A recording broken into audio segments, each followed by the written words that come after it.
Hey everybody, welcome back to another episode of ATL On Fire, the podcast where we talk all things Atlanta United Football Club. And the talk is tough these days, Dave, but we are on the fringe of just looking towards next year at this point. Oof, hate to say it. Yeah. So you and I were both at the game last night. We'll get into that. Yes. Appreciate anybody joining the live cast. This is the second time we've given that a shot, so a little bit of a learning curve here. Yeah, do tell us what's going on. How does it work? Yeah, so we are broadcasting live on our YouTube channel, so just search YouTube for ATL On Fire, and you should see a live broadcast where you can join. Would love to get questions as we go through the podcast from everybody so we can address comments, thoughts, jokes, whatever you got. But also, subscribe, tell a friend about the podcast as well. As long as it's positive. If you got something, that you don't like about the podcast, you can keep that to yourself. Yes, all positive people. No, I'm just kidding. We'll take it all. Come on.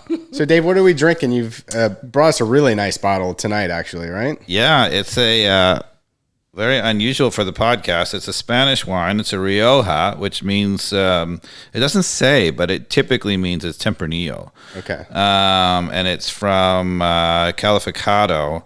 That's my terrible Spanish, but that's a famous wine region in Spain. So this is a Bodegas Rioja. Really nice. Excellent. And so the listeners know, I lost a bet to Dave a few months back. One bet? I usually, my track record's not looking good. Okay. But yeah, I had said to end the season, the EPL last year, that Leeds United would finish ahead of Tottenham. That did not happen. So have gotten you a bottle of wine. So I have paid my debt there. But okay. I appreciate you bringing this because this is a heck of a bottle. So thank you. It's great. So let's get into it. We played the Red Bulls last night at home. Right. 7:30 kickoff. What are your top line thoughts on the game? Well, I think, we should start, so this podcast, we've had 3 matches, right? So we've had Seattle, which was a victory. Right. We had Cincinnati, which was a draw. Yep. And we had last night against Red Bull, which we'd rather not say, but it was a loss. I wanted to start, if we want to go for it, let's go right at Seattle. And, one of the things I was watching for in the Seattle game, right, is, obviously Pineda came from Seattle, right? So, his mentor is there. And one of the things I was watching for immediately, having not watched Seattle that much in the MLS, right, is do they do anything differently than us, right? Has Pineda really just copied what they were doing, or has he actually tried to, basically build a style or a tactic around our team? And I think the answer is they play exactly the same formation as us. Often they had only 2 in the back. The outside backs were bombing forward. And so that to me was a little bit disappointing. I mean, obviously maybe our side could be, suit that tactic just like them. But in this case, if you look at the Seattle team, right, and you look at the Atlanta United team, they are completely different. Seattle's got a good team. We have a good team also, but we've got all of these attacking talents. They have, maybe it could even be argued a stronger team or a good team overall, although they've had some injuries and things, but they don't have the individual talent. And so you would think the system has to be suited for maximizing what the team does. That's a very different thing than us. And so to see them playing the exact same tactic to me was disappointing. What do you think? Yeah, no, I agree. We had talked about that on a previous, podcast in terms of, Pineda playing to our strengths. We've got some defensive people coming back in. Another bet I lost, which was we saw Gutman and Lennon in the game last night coming back much earlier. But yeah, I agree. Obviously, our talent up front to the midfield to the back with injuries the last 2 months, we really need to be playing to our strengths versus, having fullbacks that have grown up playing attacking style. We've talked about over and over again, needing to just play more defensively given we've got the talent up front. And we saw it last night, and I don't want to get into it too early, but just the fact that we didn't need, Wiley pushing up against Araujo's space on the left side. Right. Just stay home and play defensive and let him have all that space up there. Yeah, I mean, I think their outside backs, I mean, certainly with the outside backs that we've had for most of the season, which has been Wiley, McFadden, the outside backs in Seattle and Roldan, are much better than us. And so, they probably would like to have Roldan on the ball, outside. I think I've argued on the podcast, and, we talked about it a lot. We don't want McFadden on the ball when it could be Almada on the ball or Araujo on the ball, etc. And in that Seattle game, I'm trying to remember, did we play 5 in the back in that game? I think we did. No, we played 4. I had the lineup up, actually. Just give me 1 second. Yeah, that's the other thing. I feel like Pineda has shifted the lineup around quite a bit. Yeah, I mean, he's absolutely all over the place when it comes to the lineup. But so it's Rios, Novo in goal, McFadden, Hirata, Franco, and Wiley, Sosa and Josetu in defensive mid, Cisneros, Almada, Araujo, and Martinez. Okay. So no, we haven't played 5 in the back. I mean, he's resisted that temptation, which I think is good and bad, right? So if all the problems we've talked about bombing forward on the outside and all the problems that creates, you have to then play 5 in the back. But if we play in the 5 in the back, that's even to our detriment, because then we put on an extra center back who we don't really have, right? At the detriment of having one of the center midfielders or one of the attackers. So I think he's resisted properly the temptation to go to 5 in the back. 4 in the back is the right thing. It's just being played in a right crazy fashion. So Carmen, I feel like we got some chats that come in. Anything we should address so far? Well, Elliot says that we need a midfield and a defense. And proving that relatives count as listeners, my son Tyson has chimed in. All right. All right. Basically agreeing that. Well, there's a famous line, right? So David Moyes took over for Alex Ferguson, at Manchester United after the long run of Sir Alex, and they just immediately slumped right down to mid-table. They were in 9th place, and in one of the post-game interviews, he said, we need to be better at defense, passing, and scoring. And you're like, okay, that's really the whole thing. Yeah. No, and I we talked about that, though, that, Sosa last night particularly was left on an island, right? So in terms of, playing defense, why wasn't Ibarra in there? But we'll get to that in just a minute. I want to say one more thing. A couple of things about the Seattle game. So first of all, we score early. Cisneros scores, and I think that gives him more confidence. Cisneros has scored a lot of goals for us, but it was a really nice counterattack. We got Araujo down the left, and he's on the left. God bless. He's finally not playing inverted. He squares the ball back for Cisneros, who has a wide open look on the goal. He actually almost really shanked it. It deflected off a guy and went right in the corner. He looked like he just buried it, but he actually would have probably gone way wide if it hadn't deflected off anybody, which is not a good sign. Right.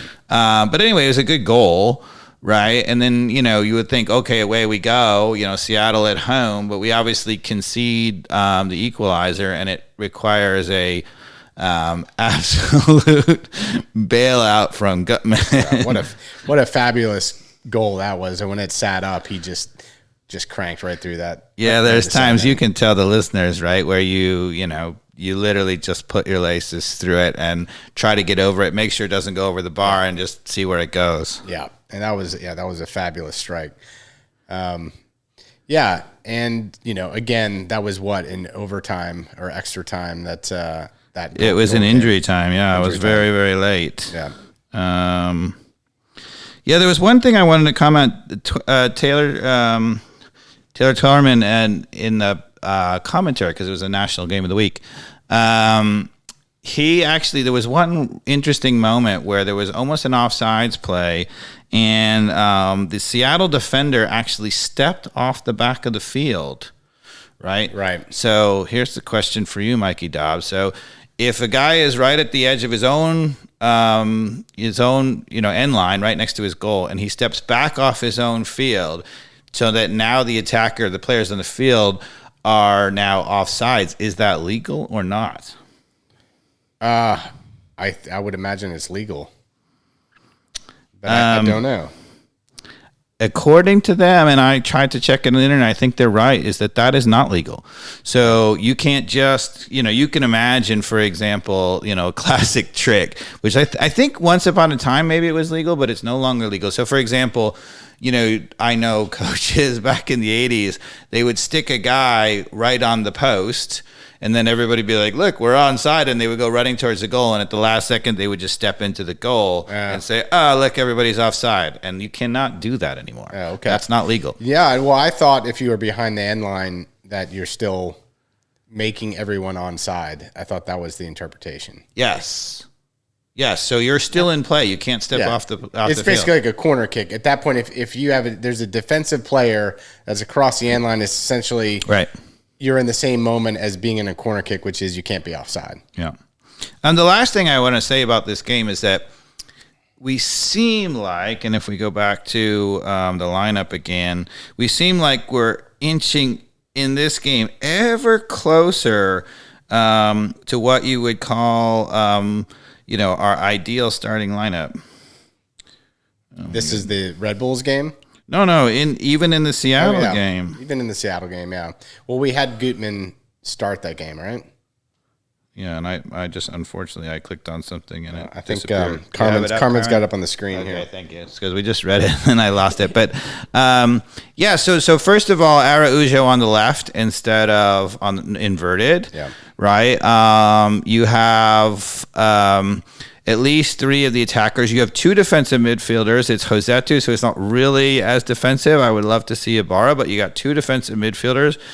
4-2-3-1 is clearly what we should be playing, and it's closer. Obviously, in this lineup, you'd like to see, our starting outside backs, but that's not Pineda's fault, right? Because of the injuries. You'd love to see, I would think, Moreno instead of Cisneros, but Cisneros has been scoring all our goals, so maybe. Yeah.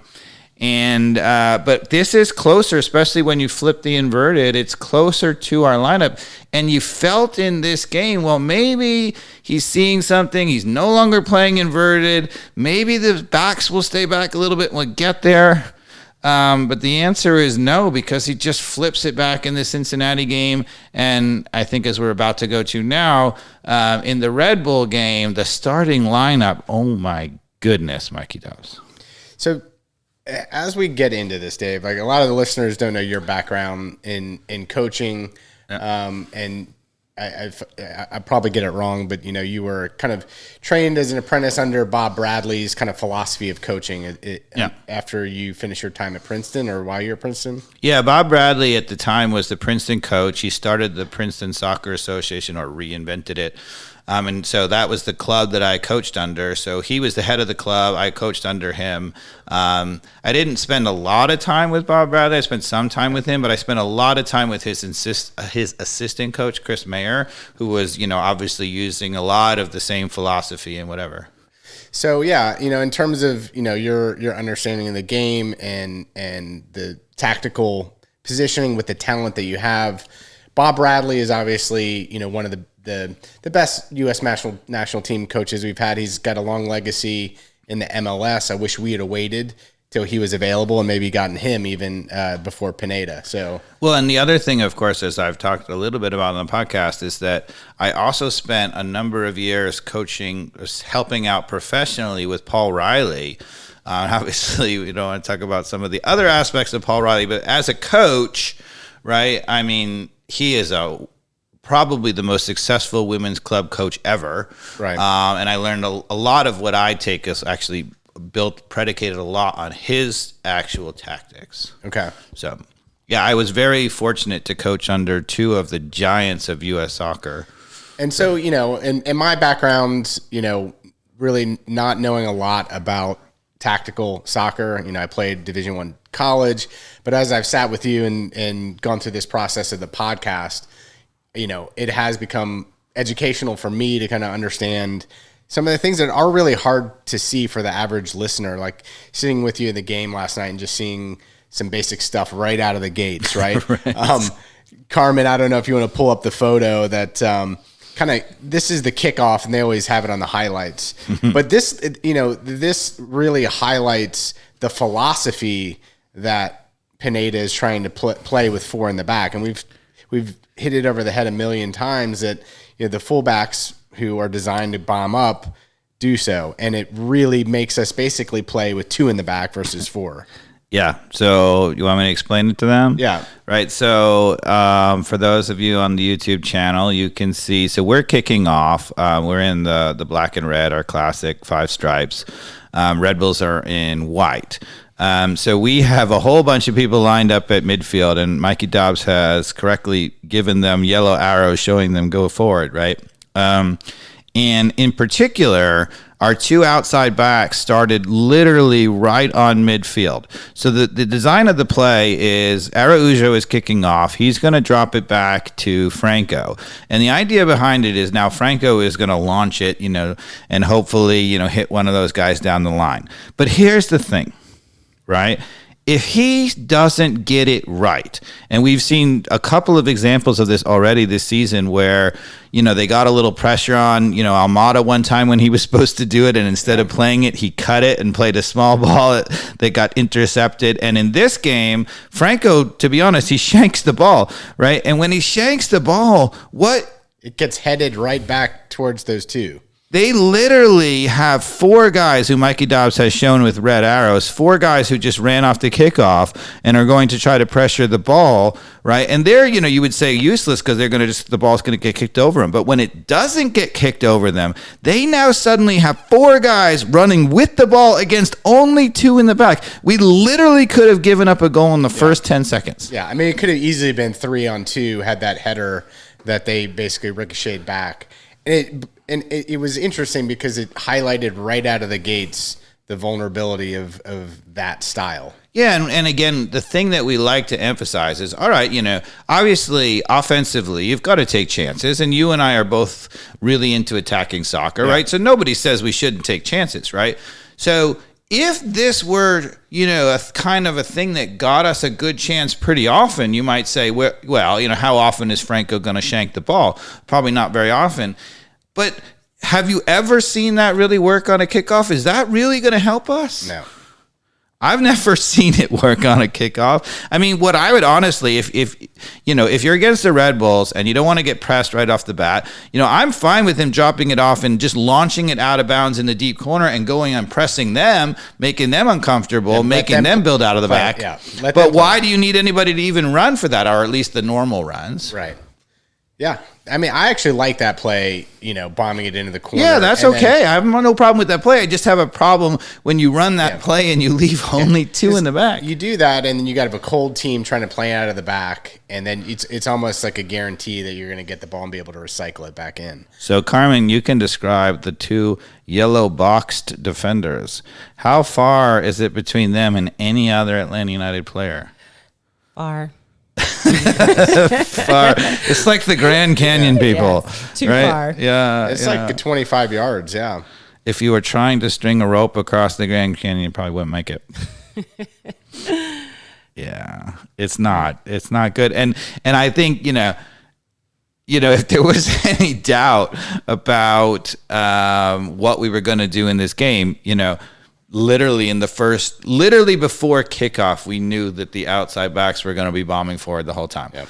And, I think Pineda thinks that those guys bombing on the outside are going to create openings for our best players in the middle, Almada, Araujo, Moreno. And in this game, and I think maybe we should now talk about the lineup. So we started with all 4 Mama and Cisneros. So we started with 5 guys who basically only play attacking. We started with the 4 in the back, right? And 1 central midfielder. Right. And we talked about this all last year after after Rob Valentino made way for Pineda, and we were playing 5 in the back and only 1 in the center midfield, right? And what happens is it's just an island, and it's too much. Yeah, I think that's to Elliott's point in terms of midfield and defense. Why not take Cisneros off or Martinez, whichever, only play one of them as a striker up front, and then fortify the midfield with Ibarra or even Josetu, which is somebody who's a little more offensive minded. You got to play 2 midfielders. And I'm going to now, I think, take it right to one of the things we don't like to just beat a dead horse. And I like to show examples of, and we've been talking over the last couple of weeks about not just how the tactics are wrong, but that the knock-on effects, the snowballing effects, and see what happens. And so I think if Carmen will pull up the first goal. So what this clip is paused right now. So we had the ball in the back. Rios Novos was playing out of the back, and we gave it up out of the back. Okay, so Red Bull's press has worked. They've taken possession of the ball. It's, 15 yards over midfield on the right side.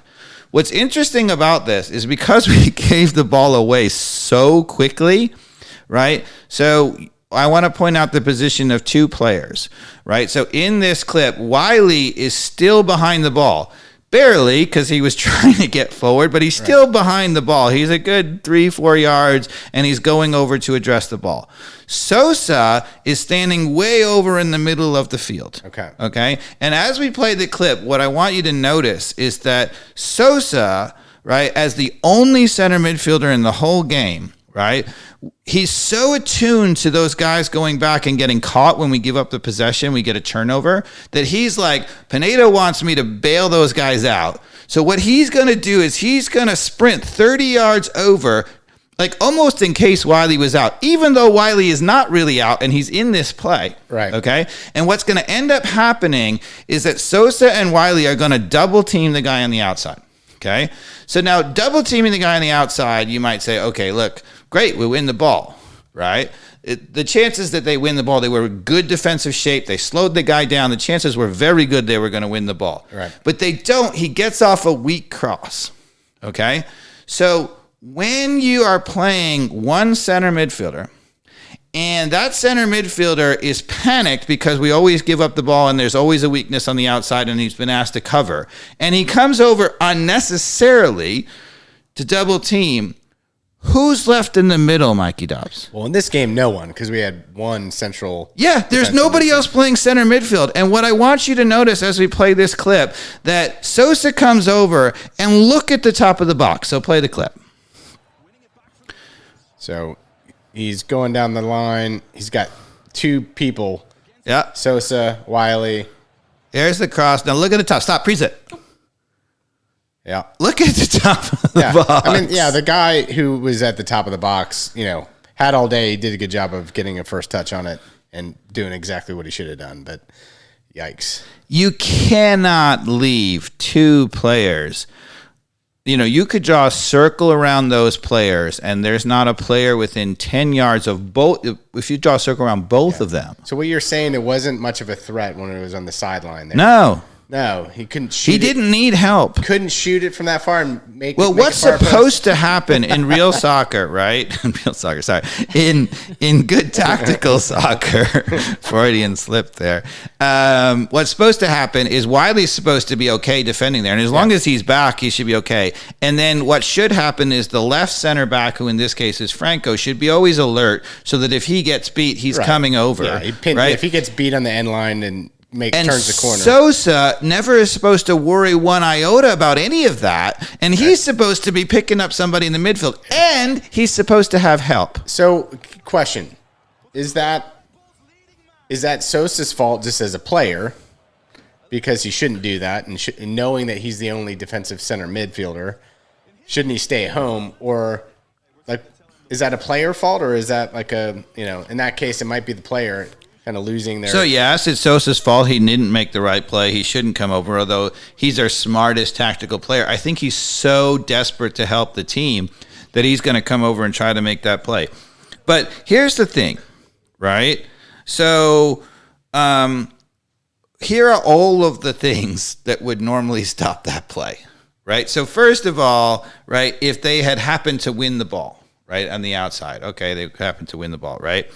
But when he doesn't win the ball, there's nobody to cover in the midfield because he's come all the way over and he's left him at the top of the box, right? So mistake number 2 is not only has Sosa come over, but because we're not playing 2 in the midfield, even if Sosa had, if he had read that correctly, there still should have been Ibarra. Now, he would have been 2v1, but he would have gone to the most dangerous guy and gotten a little pressure, or maybe it would have just fallen right to him.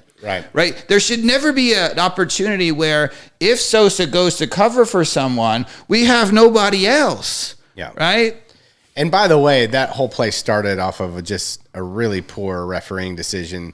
I think it was Franco or somebody coming out of the opposite side right before we lost the ball. Yeah. When we played the ball up, it was a bad call. Yeah, he was pulled from behind. He was pulled, yeah. And it was almost just laziness of the ref. Like, yeah, it wasn't that bad, so I'm not going to call it. But, you can't pull somebody's arm like that and stop their momentum and allow a ball to be turned over. Yeah, but what we would say is, I agree with you 100%, and he should have called it. But you can't also give up a goal every time you turn over the ball. Right. Now, again, you should notice several things about this. One is that, as we've been talking about, most goals are scored off of a turnover.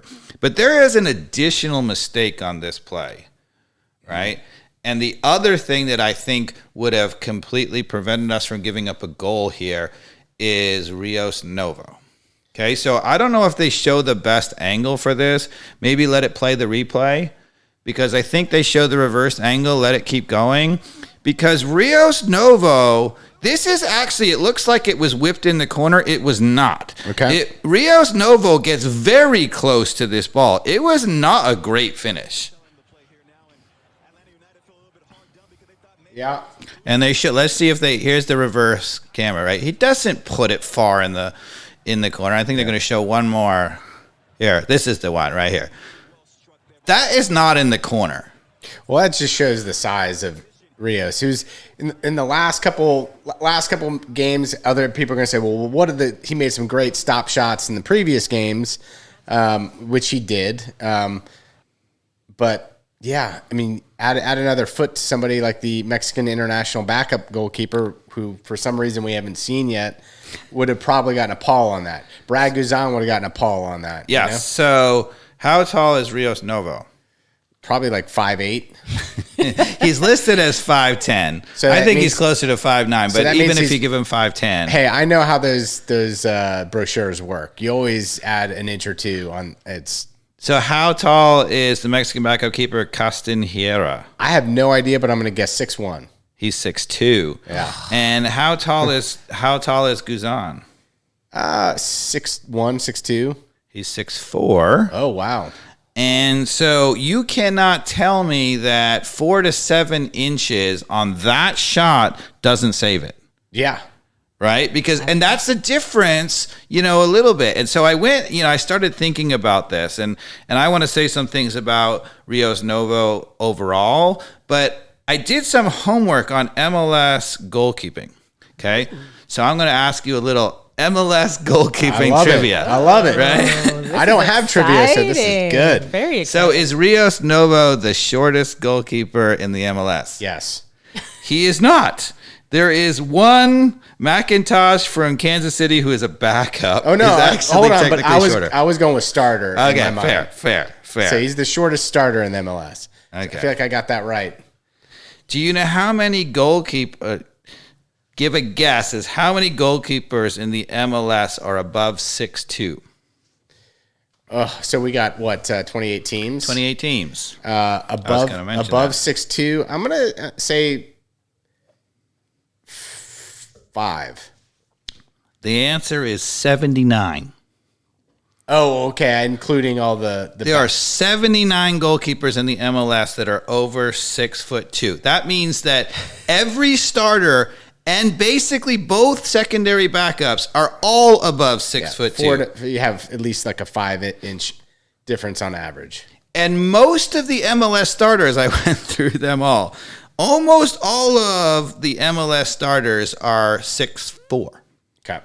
So my question is, can you be keeper at MLS at 5'9" or 5'10"? You can, but you have to be exceptional to do it, which I don't think Rios is. I don't think you can be, period. I mean, what about like these, who's the Ochoa guy? He's not a huge guy, is he? Ochoa, Mehmet Ochoa is 6'2". Is he really? Okay. Yeah, at least. Maybe he just looks small because our U.S. men's national team people like to look down at them, but maybe Carmen can look that up for us. But he's definitely well over 6 foot tall. All right. Mehmet Ochoa, yeah. So the question is, Carmen just pulled it up. He's 6'1". Okay, but so the question becomes, all right. So if you're going to play a 5, let's be generous and say Rios Nova's 5'10", a 5'10" goalkeeper, right? Why is he doing that? Right. I have my own ideas, but do you know why you think that Pineda continues to play a goalkeeper like that? Well, he's said, from what I've read, that he likes the way that he helps the team play to the back with his good footwork, which a Mexican international goalkeeper doesn't have the capabilities of doing. I just think that that's BS. So he actually leads MLS with 90% of passes completed, and Rios Novo. Okay. And as you know, he comes way far out to do so. Right. Okay. So now here's the thing, though. So when you have Rios Novo, he completes 90% of the passes. So you want to play out of the back, right? So who ends up on the end of those passes? Well, I mean, your outside fullbacks, who are the people that we don't want bombing up, which they get. Which so sometimes it's McFadden or Wiley. You're saying he leads the witness. Yeah. Well, he's playing it to the people that we don't want to be on the front foot a lot of the times, and they try to carry it down. Well, even Franco or Parata or Campbell, right? So one of the things that we keep emphasizing, even before Campbell got hurt, is he kept giving the ball away. Yeah. Right? I mean, it's unbelievable how many times he gave the ball away compared to a standard MLS back. And so you're like, okay, that's on him, right? But I started to think about it, and I'm like, with Rios Novo in goal, he's being asked to make that pass probably, 2 or 3 times more than any other center back because we're always playing out of the back. Right. So you're feeding into us giving the ball out of the back. When you have the outside guys going back, you're just adding fuel to the fire. So his strength, Rios Novo, playing the ball out of the back and completing those passes means that somebody got to be on the end of that pass. It means that we always play out of the back because he's not going to give it up. Right. Right. And I honestly think that it's compounding our problem. And I started to think that, well, maybe Campbell is giving the ball up so much more than other center backs, obviously because he struggles a little bit, but maybe because he's doing it a lot more than a regular center back. Okay. What else you got, Dave?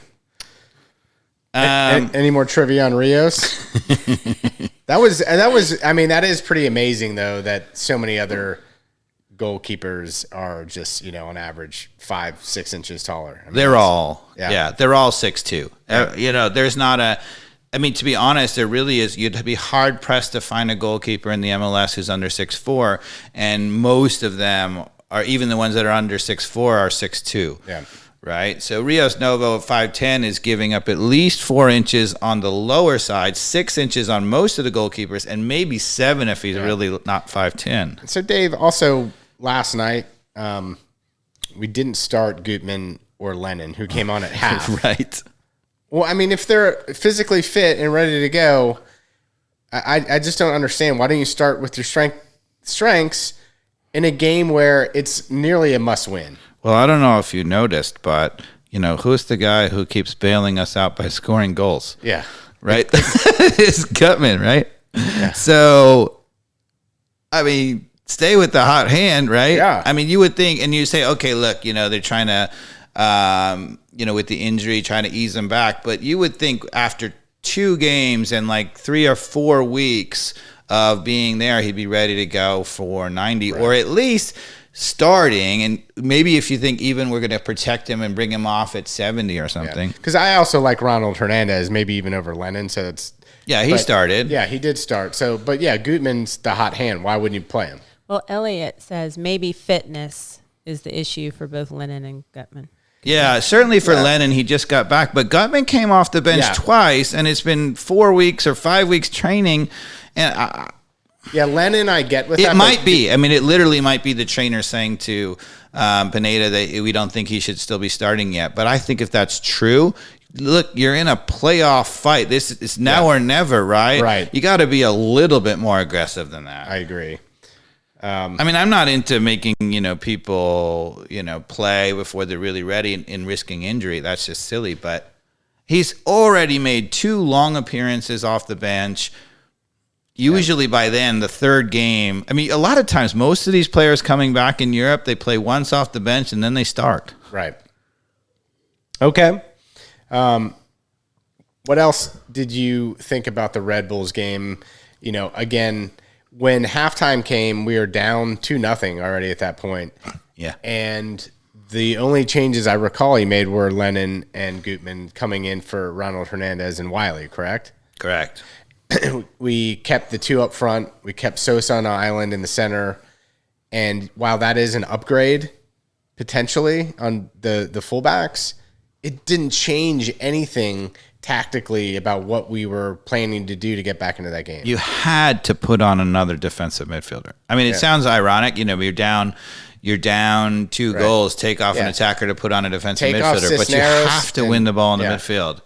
Take off Cisneros, fine with that. He pulled off Moreno first, actually, not before, and then Cisneros after that. Yeah. Because actually the ironic part is when he brought on Lennon and he brought on Gutman, he didn't bring off Wiley. He pushed Wiley up and pulled off Moreno. Yeah. Did you realize? I mean, yeah. Really? Wiley over Moreno? I mean, I like the kid. And I like him going forward or whatever, but off the bench where he's fresh and whatever. It's but nowhere near the caliber of player. No. Even with all the flaws that Moreno can be accused of, it's night and day. You know how many shutouts Atlanta United has had this year? Oh, boy. Shutouts. I was starting to think about this, because we talk about all these crap goals that we give up, right? Yeah. We do it a lot. I'm going to guess we've had 3. That's pretty close. We've had 4, although with an asterisk, because 2 of the 4 shutouts have been against 10 men when they got red carded. Okay. So I don't know if you want to count those or not. One of the things I also want to point out is Red Bulls, by virtue of their absolute ridiculous, commitment to the press. They really only play with 2 in the back, often 2. Right, you pointed that out. Yeah. Right, but one of the things that's different. So first of all, the entire team is designed for pressing. They don't have a lot of guys who can beat anybody and are super, skillful and whatever. So the entire team is designed up front to defend and press as one.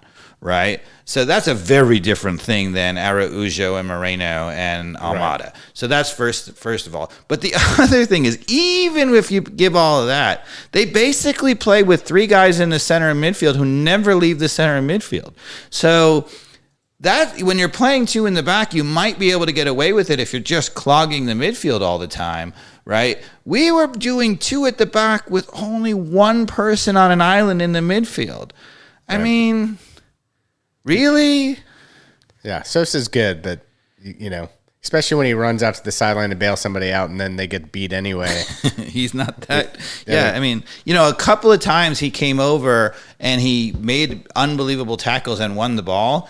But I said to you a couple of times, great tackle, but if he misses that, we are in big trouble. Yeah. You can't have a system where a guy is asked to do that. And one of the things I wanted to point out about it is because we only have 1 guy in the defensive midfield, and because there's no help on the outside, we were watching Parata in this early game, and Parata was playing not just 5 yards off of their striker, but every time they went up the field, Red Bulls tried to play up the field, he just retreated. He never went to close that guy down ever because he was so afraid of having no help. He just kept backing up. He never once, ever, even when they played to his open guy, went up to actually try to win the ball. Right. And that's a problem. You might say, well, Parada's good, Parada's bad. Who knows?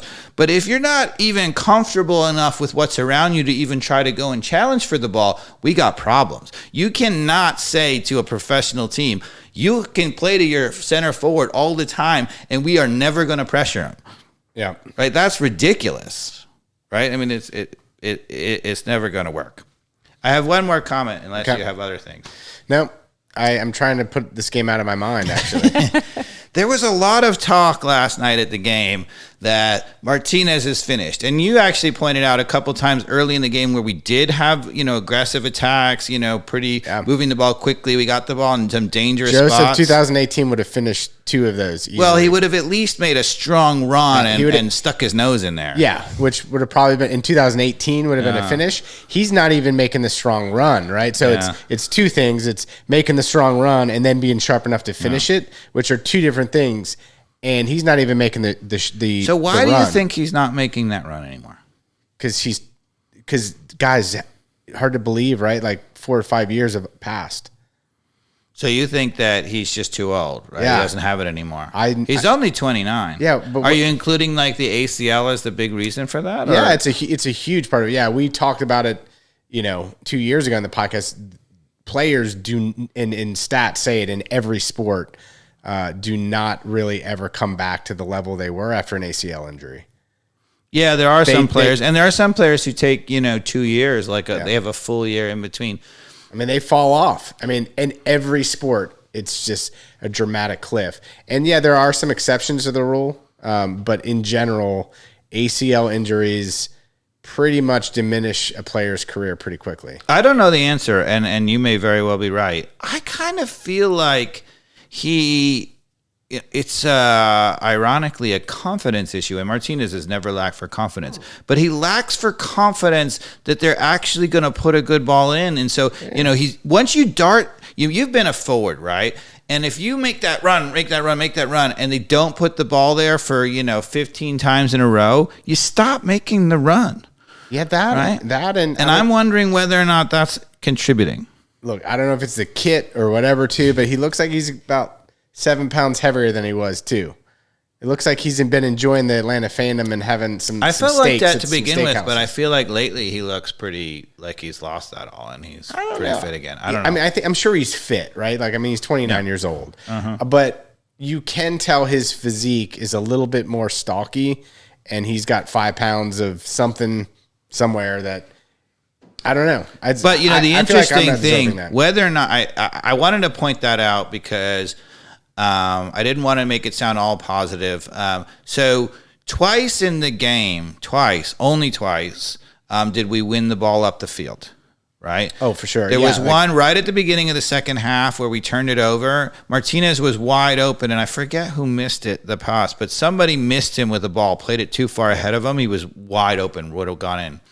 And then in injury time, a very similar play. We win the ball up the field. We played to Araujo. Well, Almada gets the ball at midfield after winning it and plays a beautiful direct pass right up the center to Araujo, who then just plays it another short direct ball right up the center. A little slip ball to Martinez. And then Martinez in that play looked like the Martinez of old. Super composed, just put it in the back of the net. And so that made me feel like there's so many people criticizing Martinez like, oh, he's done, he's spent, he can't do it. But those chances, he clearly can still finish. Right. Well, I agree, right? Like, I mean, when it's all negative, which is really what's happening in the team, right? Like, he's not going to be, the hero, right? Because everything's going wrong. I'm surprised that early on, he stopped making those runs that were the crosses, right? That we're not particularly designed for right now because the goals that we do get are what we saw in the extra time there. It's a very quick, direct play right through the gut with these talented players that we have. And to your point, Joseph has all the composure and skill to be able to slot it. Way more than Cisneros, in my opinion, probably in those situations. Oh, yeah, he was in a similar spot to Cisneros. Cisneros scored in the Seattle game, but Cisneros in that game hit a terrible shot and was lucky to get it deflected, whereas Martinez took his time, made the touch, and just buried it. And the goalkeeper had no chance.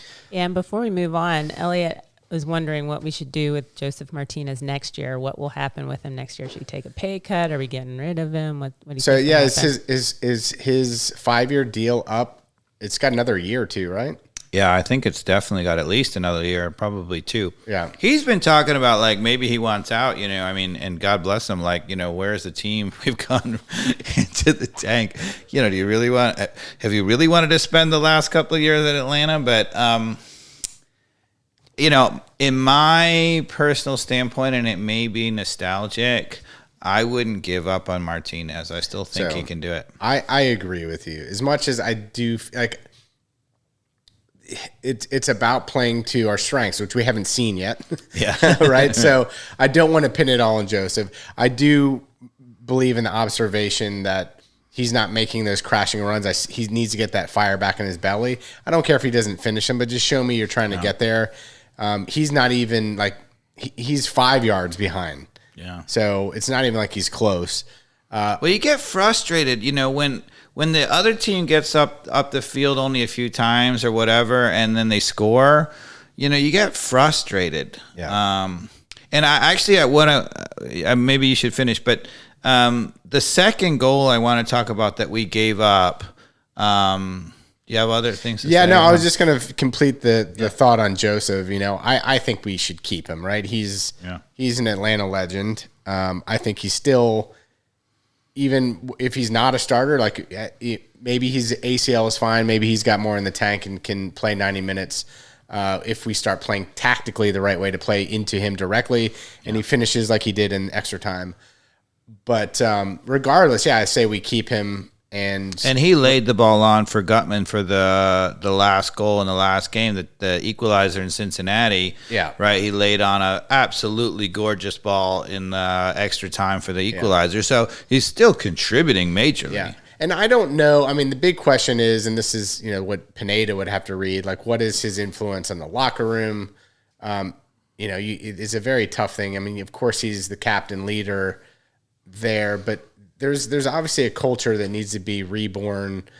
That's what everyone is talking about from the front office down, right? And so it also comes from the bottom up when it comes to a player like Joseph, who's our only remaining player, right, from the championship, right, that's on the field. Well, Robinson didn't play. That's on the field, but right? Yeah. He was on the team. Yeah. And Guzan, but he's injured. And so none of these other guys have that history. And is there something that's nagging there? Like, we just need to move on from. Yeah. The same way people say, like, I mean, I think Carlos has done a great job of putting the current roster together. Yes. But there is something to be said for, like, at some point you just got to flip the script. If we're going to move away from Pineda, move away from Boca, and Eels is already at Newcastle. So is this an opportunity? Doesn't look like we're going to make the playoffs. I mean, it's pretty much a wing and a prayer at this point. You and I talked about the points. And we need 48 points is classic. Right now we have 29, right? So we need 19 points in 9 games. Yeah. So we need 6 wins and a tie in the last 9. Do you think we can do that? Not a chance.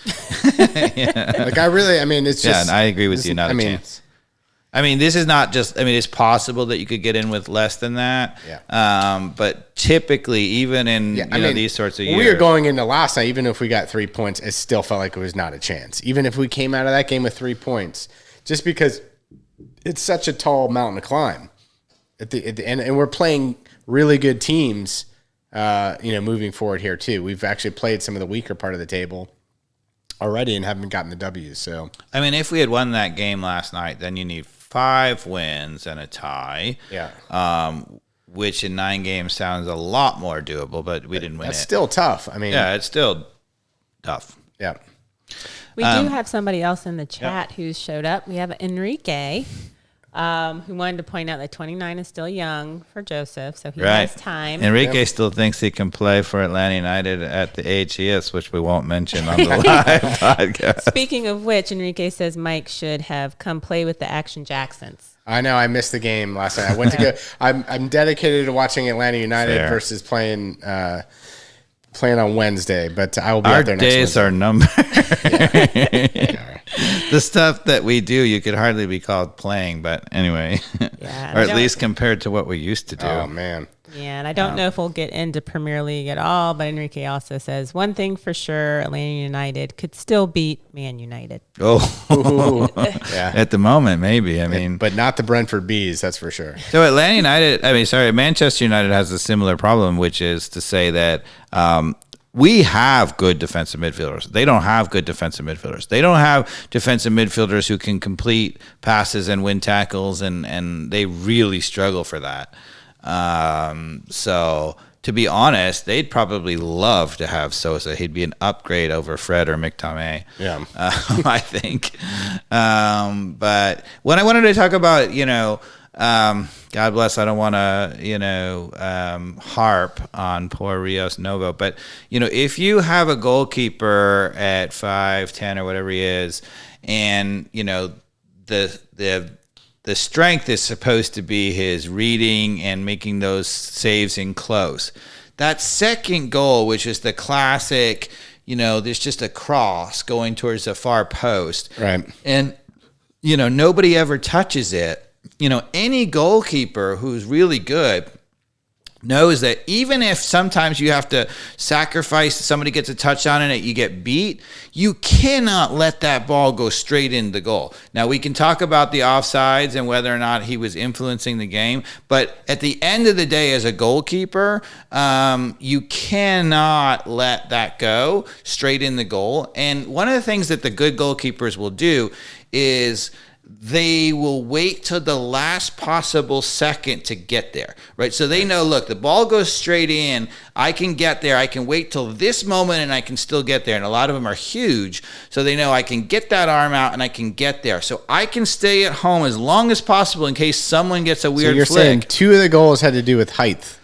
Yes. Yeah, I agree. I think that the problem with that is that, and I think Carmen has pulled it up, right? Yeah. I mean, it goes straight in the goal, and there is no way you can tell me that Guzan doesn't save both of those goals. Yeah, I'm with you. So, And I haven't even seen this Gudinho. Is that how you pronounce it? No, it's Castanheiro. Okay, got it all wrong. Yeah, it's all wrong. Yeah. But yeah, at what did you say, 6'2"?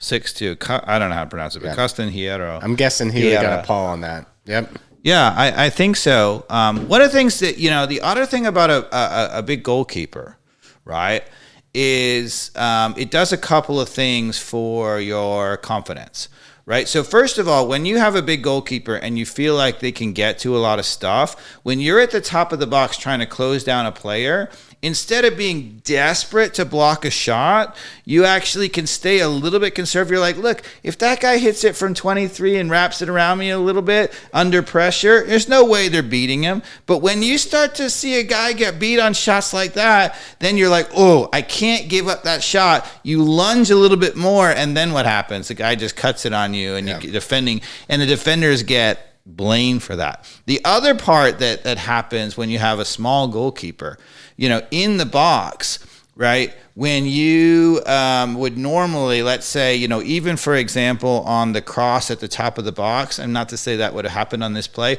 but if you're a center back, you can be aggressive in going out and cheating a little bit towards an open guy who you see a little bit at the top of the box, because you know that if it's played to your guy and you're a little off balance, he got you, right? Because he's huge, and you just don't get that confidence from a 5'10" goalkeeper. Yeah. So, back to Pineda, who refuses to start the other goalkeeper. Yeah. How much of the recent losses are on the players versus the coach? I know your answer to this already because I sit next to you at the games and we do a podcast together. But that's one of the things I think there's different opinions on out there, and a lot of people feel it's just the players who aren't getting it done. But I think we're now aligned at this point that Pineda just really has not proven himself as a good head coach. But let's play devil's advocate, right? So if you were going to make the other argument and you would say it's on the players, right? And you often will talk about how it's a player's responsibility ultimately, right? So if you made the other argument, I mean, we both, I think, agree that it's really the coaching. But if you made the other argument and you put it on the players, what do you think is the problem with the players? Well, what Pineda is saying is they don't have enough heart. Okay. Right? So let's say they're not trying hard enough, right? Let's say this is a video game, Mikey Dobbs, and let's say we can, buy a few coin and we can up the heart by 20% of all those players. Yeah. What would that change? Well, if it was Brendan Aronson, maybe it should change some things. But so he's a guy who's all heart all the time, all over the field, making challenges and whatever in all the places, right? It'd certainly help, of course. I mean, but to what degree when you put yourself in vulnerable positions that are just part of the design? So I think that's the problem is if you're, I felt like I saw moments of heart out there where they realized they were losing and the fans are booing them and they're trying to play hard, but it almost compounded the problem. So let's just take our 2 goals, right, that we gave up in the most recent game, right? The first goal we gave up, we played out of the back, we got a turnover, right? We tried to double team it. They crossed it. There were 2 guys wide open in the box. Where do you think heart changes that play? Well, if you're going to say, Sosa had more heart because he's just running blindly out there to help Wiley because he's got heart to help him versus being disciplined and staying put, right? We wouldn't have given up a goal. So because the heart would cause him to stay at home. I mean, that feels like a tactic thing. No. I was saying the heart maybe had him run. Maybe he was playing with heart and ran out there to help Wiley. But no, that didn't work. It didn't work. Correct. So the extra heart didn't help us. That's what I was just saying. I feel like the heart last night that I saw actually hurt us because we just played with our chickens with their head. I have one way the heart might have helped, that so when you get the double team, if somebody really got a heart, maybe they come sliding in and make a challenge. Do you want to see them make a challenge there, 2v1 and potentially give up a free kick there? No. Again, I feel like so. I think it would have been a rash challenge. They probably had a very good chance of blocking that. Yeah. And it was a little unlucky that it even got crossed at all. Right? All right, what about the second goal? It was a corner kick. They played short, and the guy just whips it in the far post. Does heart help you on that? No. Maybe. I'd have to look at the replay again on were any individuals in a position to jump up there and to get a head on it?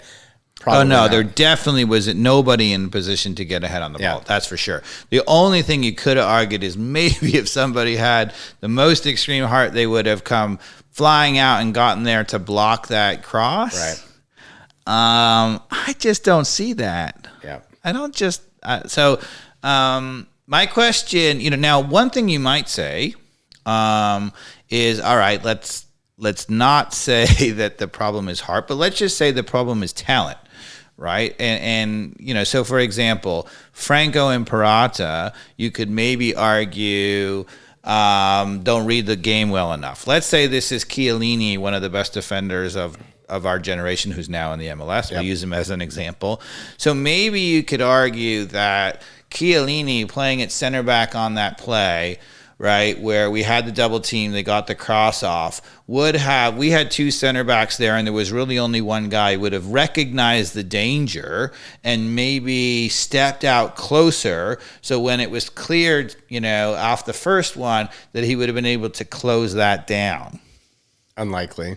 I don't think it's likely either. I don't see Chiellini being able to get from our 6-yard box and leaving that as a double team situation to get all the way to the top of the box. I mean, honestly, like that second goal, right? Like a goalkeeper should save that. It was a very difficult. Well, that was I was about to say. It was a very difficult ball for any team to defend. When you put a cross, it does just make it over everybody's heads, right? And is going far post. There's one person that has to deal with that, and he didn't get it done. Yeah, but in contrast, for example, to the goal that Guzan gave up to Charlotte early in the game, early in the season, which was over his head. This one was well within reach. It wasn't in the corner. It had forever to see it. And Rios Novo stayed at home because he thought someone was going to hit it. That's a goalkeeping error. A great goalkeeper will tell you that no matter what, if you're going to make the error on that play eventually, it is the error of making sure that it doesn't go straight in and somebody gets a miracle flick on it, a toe that you wouldn't think, and it goes back. Yeah. But you also, as a great goalkeeper, you got to be able to read that. You got to be able to know, is the guy going to get a flick on that? And on that play, to be honest with you, they weren't going to get a flick on that. That was a real goalkeeping error. Yeah, and, so that's one where it's both player problem, right? We don't have the talent on the field, but it's also the coach who didn't let us see what the alternative could be. Right, we have a player on the bench, right? We don't know. Would he have made that save? We don't know because we've never seen him play, right? But maybe. So, when you talk about is it coach versus team, versus players, I think you got to ask yourself, what is the difference it would make? Do you see any players out there playing without enough care? Like that it's obvious? Not obvious. I do think that people get frustrated. Yeah. And when they get frustrated, they stop making the extra little run and this or whatever. That's a team difference between team playing with confidence. So what I would say is when a coach gets it right, the team plays well. And then if the team starts winning on top of that, then the players get even that extra 20% of confidence, and then they'll try the extra little run and it gets even better, right? So what I would argue is you might be seeing that we're not making that last 20% run because nobody has confidence that we're going to be able to do whatever. But no, it doesn't look to me like players have given up or they are not playing hard. So at this point, we introed kind of your coaching background.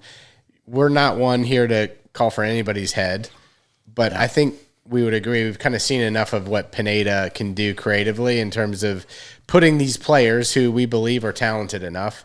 In fact, very good talent that seems to be coming back healthy now that we saw, the second half of the game last night, isn't putting them in the right position to win these games. The interesting thing is Pineda has changed. First of all, there's two things that I think are really telling about Pineda. So first of all, one is whatever he thinks is the problem, and it's clear that he understands there's a problem, right? Whatever you think, if you really think there's a problem that you know what the solution is, you make a series of changes and you stick with them because you're like, oh, okay, I've got the changes. And he just keeps tinkering and changing back. I mean, even in the game yesterday, Araujo, who's now been not inverted, late in the game, he moved over and it was inverted. And if you think a problem is that Araujo is not as effective because he's inverted, then you stick with him. You tell him, okay, not to say he can't run over there, but he switched him over there for a good 20 minutes. It's flailing. So that's one thing, right? And then the other thing is, we may or may not be correct, but I think that we are on to something. Of all of the things that he has changed, he has never tried having the players stay back on the outside back. Yeah. And to me, if you could, to be honest, even if you don't get that as the problem, the number of goals that we have given up with our outside backs forward where they got on the outside, you would say, let's change something there, right? Like, one thing, God bless, one thing I think that Pineda has an advantage over everything I've ever done coaching wise is he's got film of the whole thing. He can go back and analyze this. So he should be able to see, okay, where the goal is coming from. Right. And he's never changed that, which really, so that either he believes that he can't see that, or he believes that it's so important to do that I can't afford to give that up and it will eventually work. I don't know what the reason is, but the fact that he's never even tried to change that is a problem. Yeah. And why in the world do you think he's playing the two strikers up there? Well, I would say he's doubling down on his solution, right? So, when you have the guys bombing on the outside, one of the things that we've talked about, which is ironic, is that when the guys have been bombing on the outside, they've been wide open. right? And we've been using them, right? We've been using McFadden and Wiley, and even in the second half, we use Lennon a lot on the right, and they're wide open, right? So he's like, I think sees that, look, we're using them as open. It should be opening up things for the middle. The problem is we don't ever play from those guys then through the middle.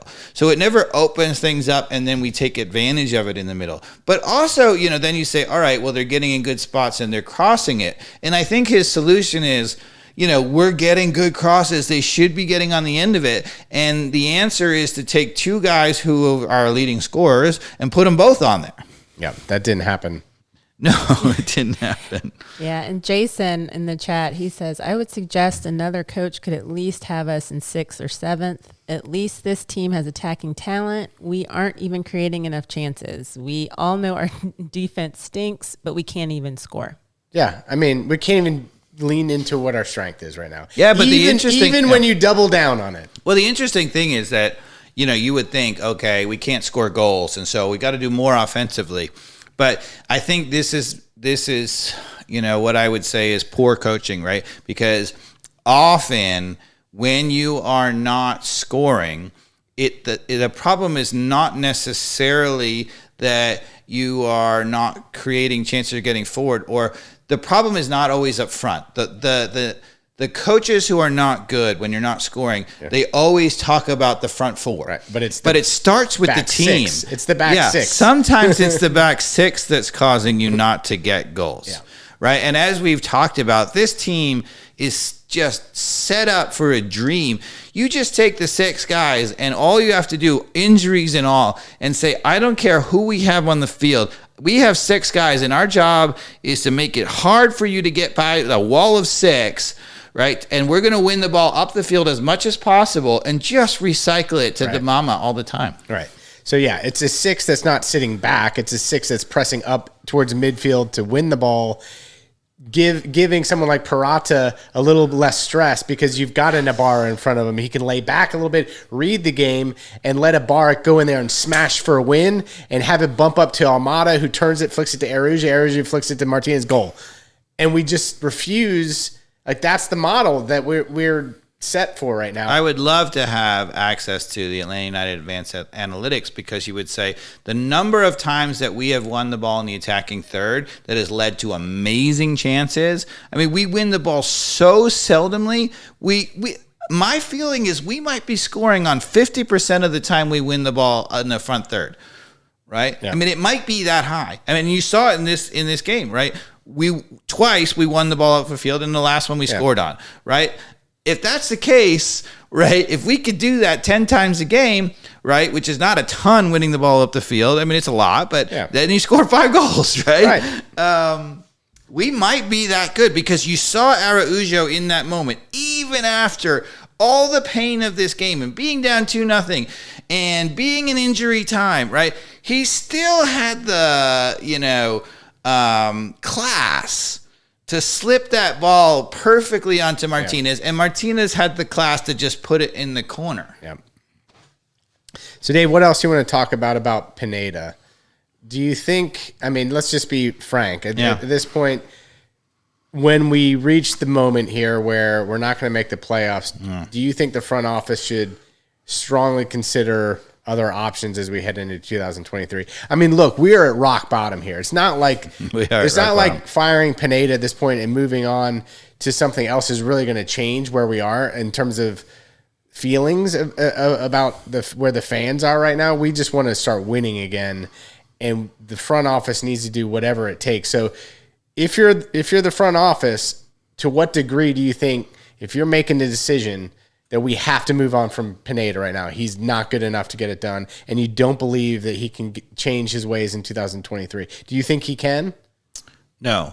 But one of the things that might surprise you is I don't think the decision to fire Pineda or not would be solely based on Pineda and his performance. One of the things I have learned after watching years and years of European football is that before you make the decision to fire your coach, you have to have a good beat on someone who's better. So I don't know, you're a baseball fan, right? A little bit. There's a major stat in baseball. It's called wins above replacement. Yeah. Right. So I feel that the decision to whether to move on for a coach should be 100% based on wins above replacement. Not just whether you think your coach is doing a good job, but whether you think that you have the inside track on a coach who is higher is a better replacement. And so what are you looking at as far as resumes, Dave? Like, what do you want? Like what does a new coach have to have? Ideally, the coach has a tremendous winning record, potentially even at Atlanta United. I mean, Tata, people. Tata, right? So Tata is coaching the Mexican national team, and because of the virtue of the World Cup being in the winter this year, in the crazy Qatar World Cup, right? So Tata is going to coach Mexico in the World Cup, and that's going to be done in December. Okay, MLS season ends basically right around that time in November, right? And then they have off season, and we don't pick up again until February, right? So, and they've already supposedly agreed, the Mexican Federation and Tata, that regardless of what happens in the World Cup, they're parting ways, right? Perfect timing. Not? Yeah. So you're saying maybe Boca should be calling the guy. Well, you cannot get a wins above replacement guarantee more than a guy who's won an MLS Cup at Atlanta United. But hold on. So isn't this a problem? Because Tata does not like Boca. That article from The Athletic pretty much painted that picture pretty clearly, that there wasn't the greatest relationship between Boca and Tata. So in terms of who's going to lure Tata back, Eels is gone. His charm is gone. So who's gonna make that phone call? I'm not saying you're not right. The 17s. Sounds like it's a great. The 17s are the fans. He's going to come back for the fans. He loved coaching. So if you're Tata, right? But it doesn't sound optimistic given the reality of who's in the front office. I disagree. I mean, first of all, I think that was totally amped up for media coverage. I suspect that actually, not to say that it's not real, but I suspect that the animosity between Tata and Boca Negra is not as strong as that article says. Because even in that article, when they went to the examples, they weren't like things you hate somebody about. Yeah. No, I don't think there was hate. I think there was animosity on whose swim lanes were what. And Tata is like, Boca, you rookie, listen to me, kind of, fair. And to Boca's probably bullheaded personality was probably like, you don't know the league, and Tata didn't, which is why we got to pull in, Michael Parkhurst and but apparently Tata was picked Parkhurst, so I don't know. I don't know. I don't know. But what I would say is that Tata's going to, in that situation, he would like, look, I'm comfortable with Atlanta United. I love living in the United States. And I think he's wanted, for example, potentially to have the U.S. job someday, and obviously staying in MLS would give him that possibility. He's comfortable. He knows that, Uncle Arthur is going to spend the money, and I would think that his decision would not have anything to do with Boca Negra. It would be looking at our squad and thinking, does he have a squad that can win, or is he one or two players away from making the squad that could win? Good point. I would say if I were looking at that squad, I'd be like, yes, I think I could win with that squad. Right.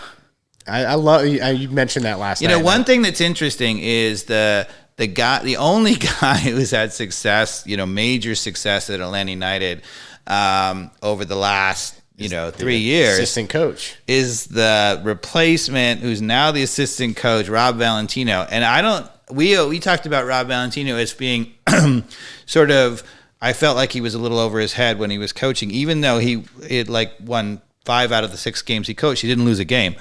But, the interesting thing about the Rob Valentino era, if you will, which is only 6 games, he just simplified stuff and kept it simple. He went to 5 in the back, which was tough. But basically, if you talk about what we're talking about now, which is to say you want guys who can just not let people score and then let them. And, in those games, we got the feeling, we even talked about it. We're like, Valentino has no system. The only thing that does is he just lets our best players beat their best players. which ironically they did almost all the time. Right. So, that actual example in retrospect maybe proves our point. Now, I think you could have a tactic that does better than that but even if you just said, all right, let's keep it simple at the back, stuff the back, park the bus, which is basically what he did, and let the front four, try to win the game. Figure out a way to creatively score. Yeah. All right, so campaign for Tata. Yeah. You want to talk about anything else before I get to maybe some fun stuff around soccer documentaries, which I want to talk a little bit about? Well, I don't know whether you want to do it before or after, but I'm curious to hear what our social media correspondent, Carmen, may have pulled off of the Instagram. Oh, good call. Be afraid, be very afraid. Okay, so I realized I am not a social media expert. I thought I was, but my children taught me that I wasn't.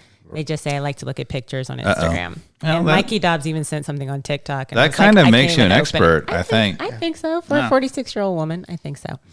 But basically, the players are split up in basically 3 categories. You have the family guys who show their kids, like the DeJohns, Moreno, always showing their kids. Okay. You have the single guys who have no furniture in their apartment. Right. What's the guys? Chol. Well, those young Chol. folks. Yeah. Okay. Then you have the single guys with girlfriends, always super, super good looking. I'm sure they're very smart too. Just can't tell it on Instagram. But always super, super, super good looking. The goalkeeper, super good looking. Yeah. He is very good. They're always on the beach. I don't know how. In the 2 days off, they're always on the beach. There's no beach anywhere close to Atlanta. I have no idea where they are. And then you basically have, what's the center midfielder, the new one, Juan Peralta. Okay. Center back. He's in his own separate world. He just gives smoldering, I'm hot looks, just constantly. Blue steel, basically. So there's no real rumors or anything. But Joseph Martinez is expecting, or his girlfriend, somebody is expecting a baby. They had a big gender reveal.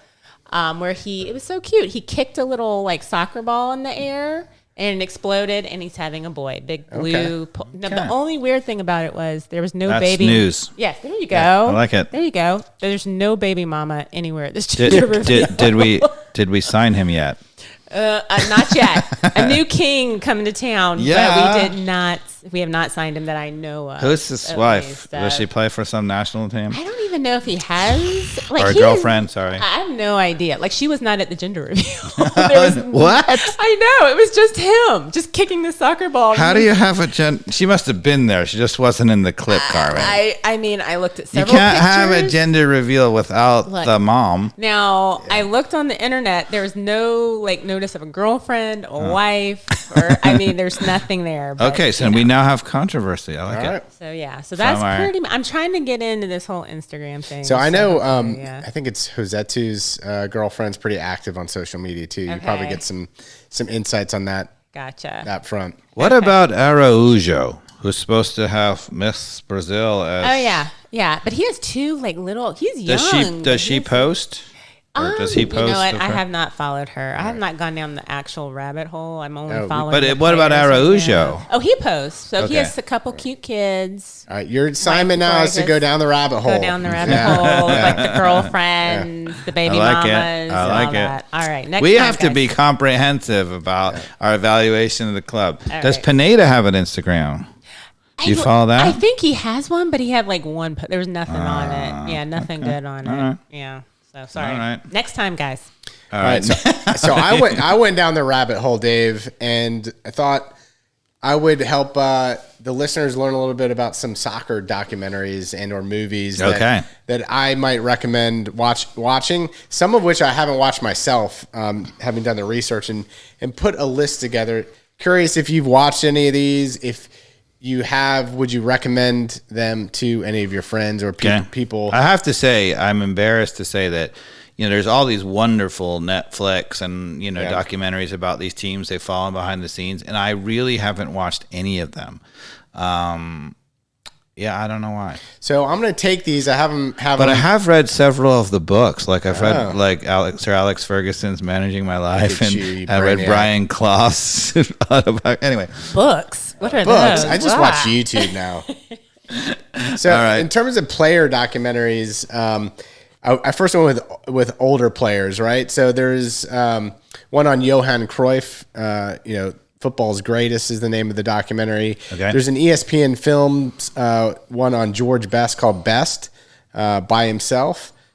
HBO's movie on Maradona, which was only dropped like 3 years ago, 2019. Phenomenal. If you haven't watched that, really incredible documentary on Diego. And Netflix did one on Pelé in 2021, which is pretty solid as well. Okay. So out of those, have you seen any of them? Would you recommend any of those? Or I haven't I know you'd seen any of you'd probably them. go with the Johan Cruyff one, I'm betting, though.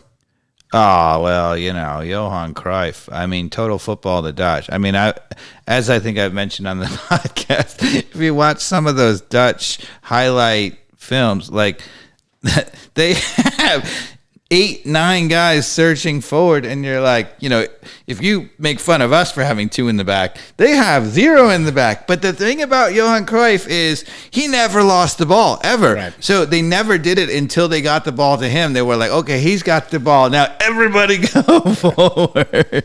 It's pretty amazing to watch. You're like, is anybody going to stay back? Well, that's why the Maradona documentary is incredible, because they didn't put up with that in Italy. If you held the ball for long, you were going to get your ankles broken, which I think Diego did in Barcelona the first year he played there.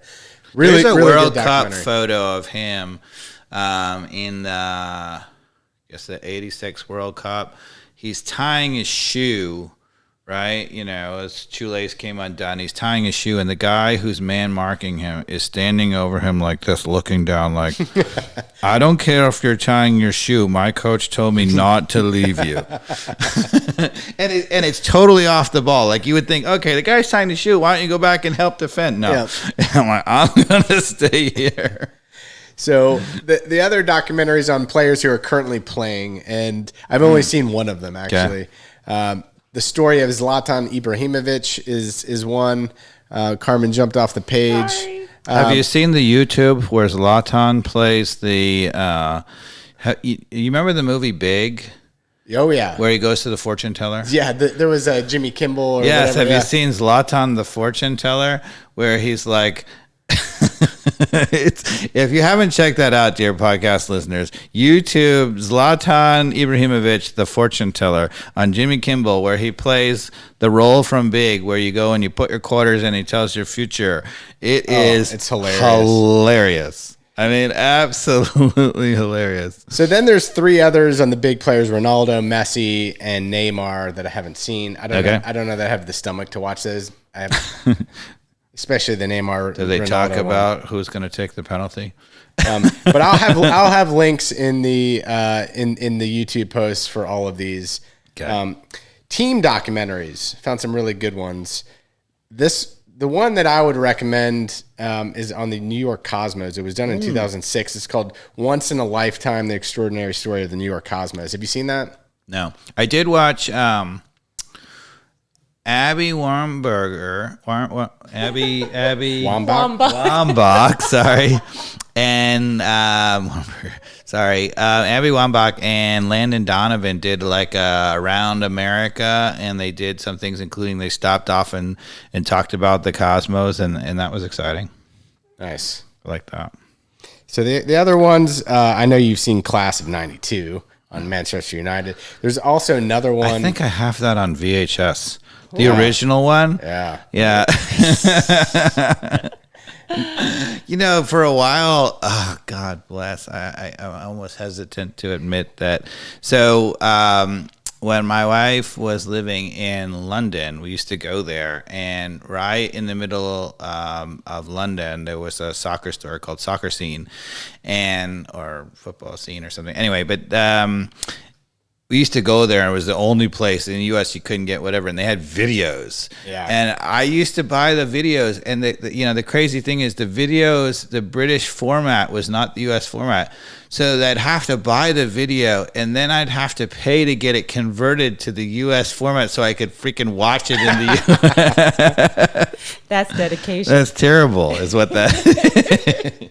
Yeah, so the other team ones are on the Nemesis view. It's called All or Nothing on Man City. There's one called with Guardiola. Yeah. I really want to watch. I mean, Guardiola is a hero of mine. So, I mean, a hero of everybody coaching. But. Yeah. And then the Klopp one is End of the Storm on.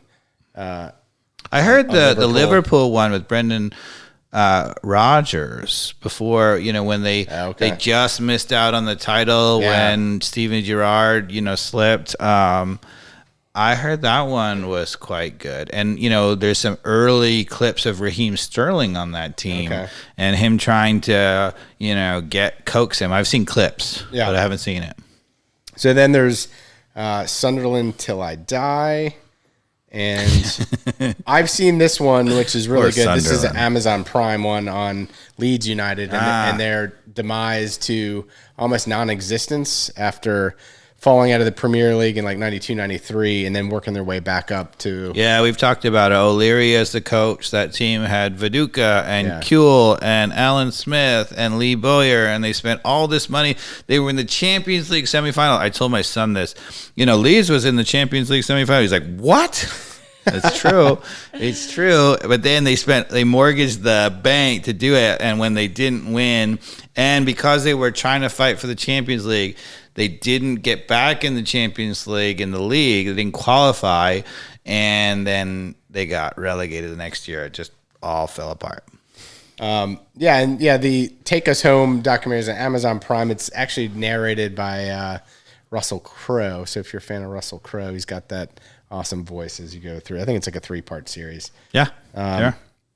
What else? You and I have watched a couple of Copa 90s. We watched the one on Boca Juniors and River Plate. I mean, which is freaking nuts. That's great timing. So that's my next section, which is best YouTube channels, Dave. Okay. So I would highly recommend Copa 90. There's actually a couple really good ones on Atlanta United that those guys did as well on, just the explosion of soccer in Atlanta. Okay. There's ESPN FC. I watch that a ton for my EPL fix. There's Tifo Football. If you're a big U.S. men's national team fan, there's this guy who does a show called The Yank Report. I quite like him.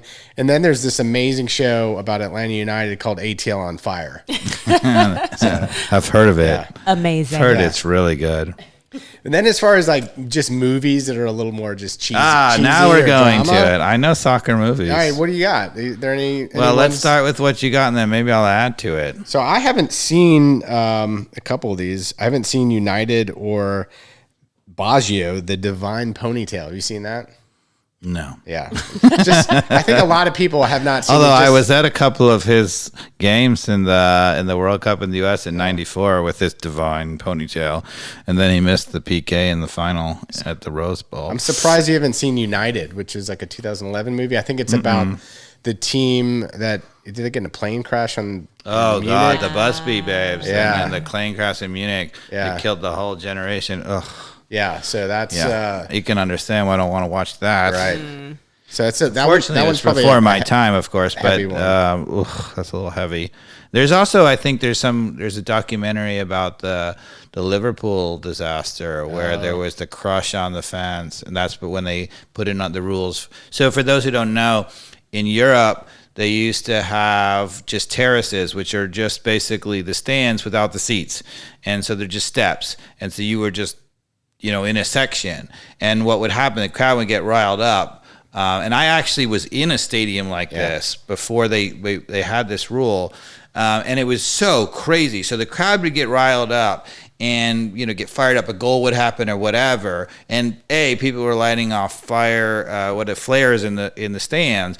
But then the crowd would surge, and you would have to go down 5 steps and up 5 steps during the surge. And I was young, so no problem. But if you fall in that moment, the chances of you getting trampled are high. Yeah, I can't remember in the 80s when, and it wasn't the Liverpool, maybe there was one in Liverpool because I know there was quite a few incidents, but there was a big one that happened in another club, and man, people forget that in order to prevent because they had the big fences from running on the field, they had a metal fence in front of the stands so that you couldn't pile onto the field. And so what happened in Liverpool is people got excited and were basically excited, and the crowd surged, and the people died getting crushed up against the fence. So I know it happened. The big one is, and there's still controversy and lawsuits about it today. It wasn't Liverpool; it's another club. It's just not coming to my brain.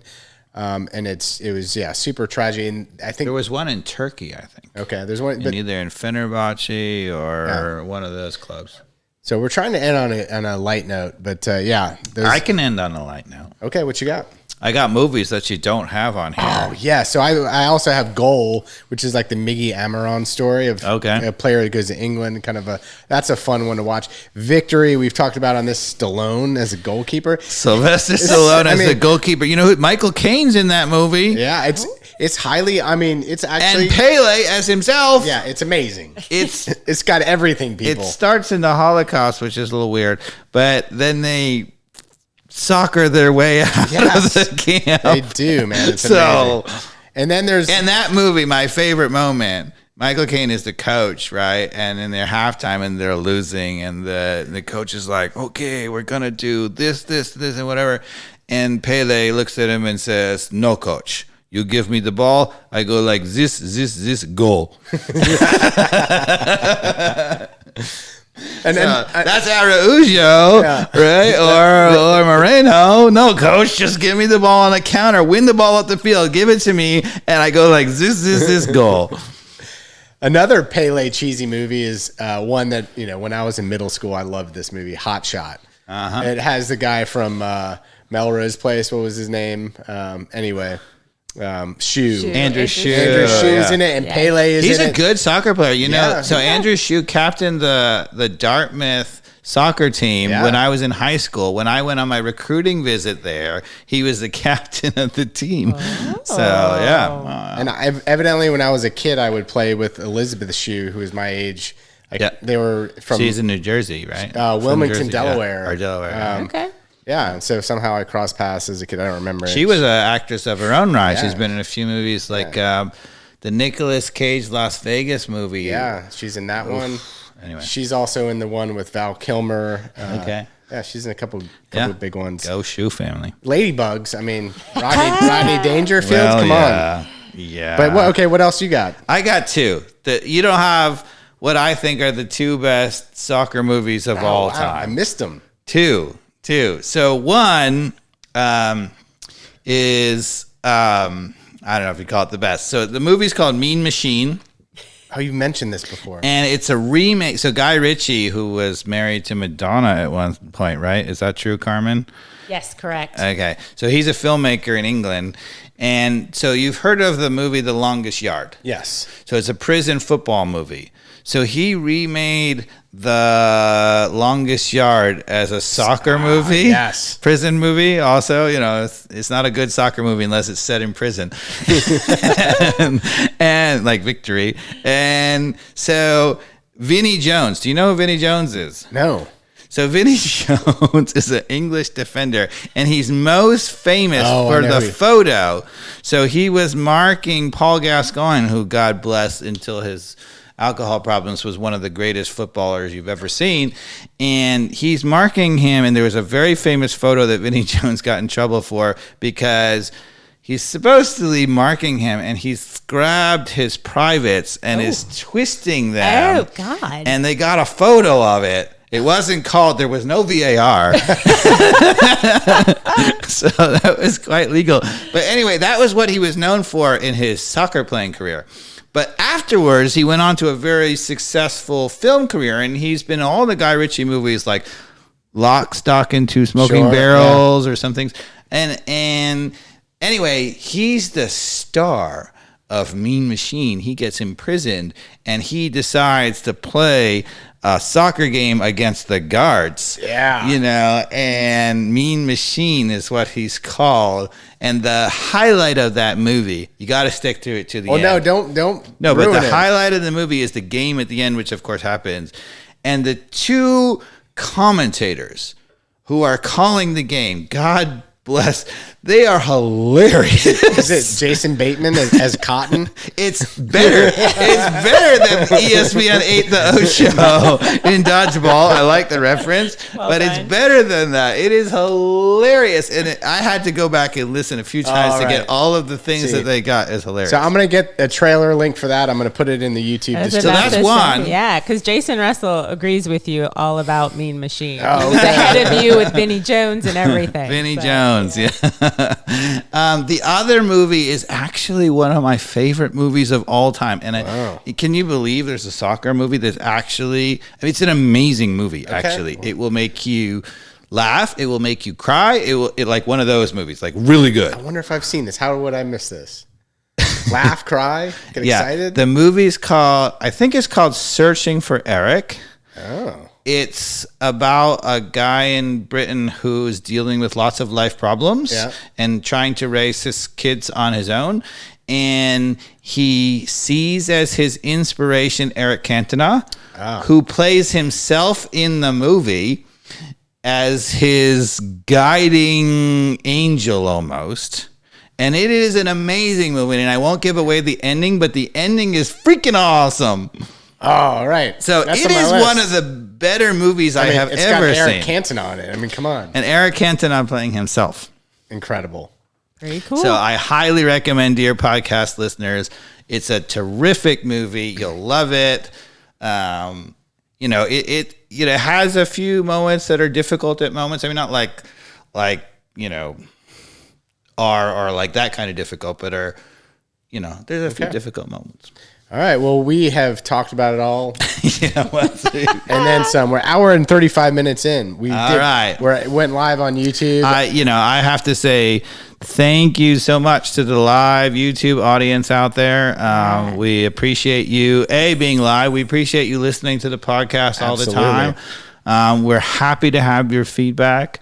We have actually quite a few people online. Yeah, this is great. Yeah, fantastic. So we're gonna get this going, and maybe do one next Tuesday. We're looking to have maybe Jason Longshore on the show with us. We're trying to get for those of you who are at the game. Dukes and Bell were wearing two shirts. One said 92, and the other one said 9.